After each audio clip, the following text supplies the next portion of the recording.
The Traditional Workers' Party was an American political movement kept in orbit around the intense gravitational singularity of Matthew Heimbach, a renowned white identity advocate who boasted such early connections as Mexico's Eric Stryker and Israel's Communism Kills.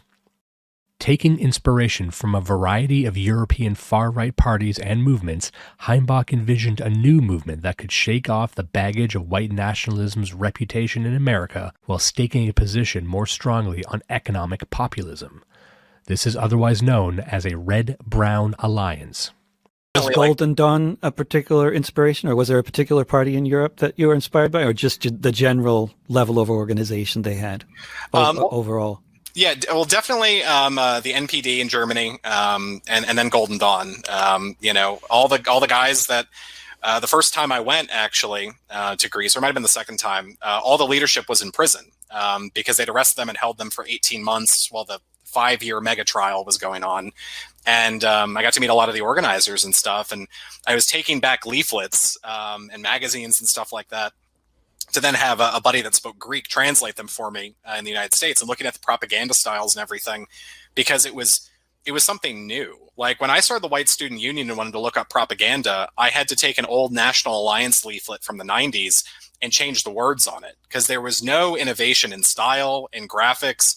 At its peak, the Traditional Workers' Party commanded a small but dedicated following, with its logos and branding echoing throughout the dissident scene to this day. More and more people are joining us, and Donald Trump has definitely brought more people into our ranks. All right, how doing, buddy? Wonder if the Republican Party is so dedicated that their members are getting elephants. The TWP would gather many figures, some of whom would ultimately scatter and form their own movements, never straying too far from the central tenets of capitalist critique, workers' rights, and identity politics. Today, Heimbach, a delivery truck driver and a father of two, says his moment has arrived. Is your movement on the upswing? Our movement is growing very, very quickly. Start getting stuff out of the back. Heimbach's ideology is nothing new. Thank you, gentlemen. But what's most disarming and disturbing is his manner. Friendly, soft-spoken. This teddy bear of a guy looks like he belongs behind the counter of an ice cream parlor. How is it that one of the most notorious leaders in what was then known as the alt-right, having gathered so many of the disaffected rednecks that bounce between overweight petty tyrants, end up betraying his stated beliefs? Are you a Bernie Sanders guy? I would go farther than Bernie. My God, you sound like a socialist. Yeah. Are you a communist?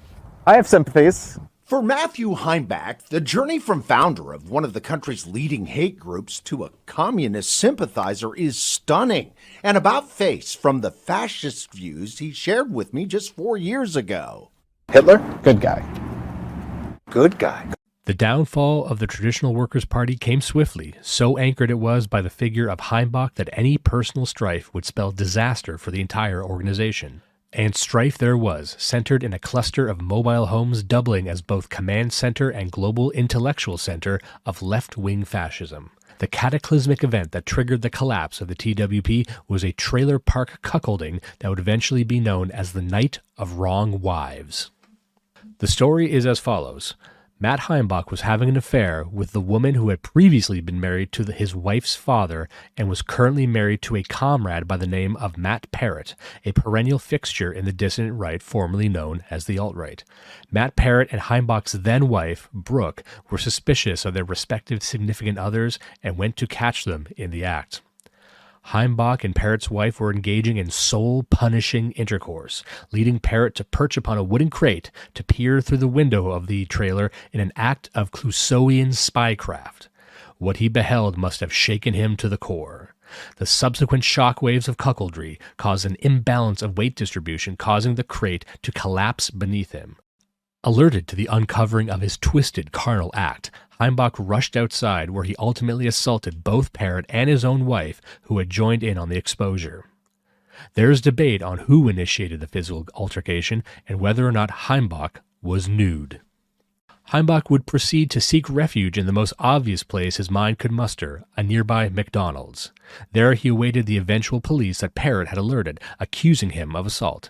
A GoFundMe was subsequently set up to help his soon-to-be ex-wife for the purposes of relocation. After the bedlam, Matt Parrott similarly fled to a nearby Walmart parking lot and immediately alerted the Southern Poverty Law Center, a synagogue of strange ladies that occasionally writes articles about white people they hate. Parrott surrendered by announcing, "You've won. I'll tell you everything," and detailed the entire organizational structure of the TWP. In a surprising turn, Matt Heimbach himself would heel turn and denounce the Traditional Workers' Party, commencing a podcast tour where he discussed where it all went wrong and why he was tricked into criticizing capitalism and defending his own people. Heimbach would even later join an anti-extremism group named Light Upon Light, actively working to redirect those who would have otherwise been attracted to his cause. An unimaginable act of self-serving treachery, much of this content has been scrubbed online. Heimbach currently remains active in politics. However, he is now solidly more communist than white nationalist. Both he and Matt Parrott put their animosity to bed and promise to podcast together more in the future. The siren cry of monetizable content is often too loud for any white nationalist to ignore. If there's one thing in short supply at present, it's dysgenic podcasters speaking on capitalism.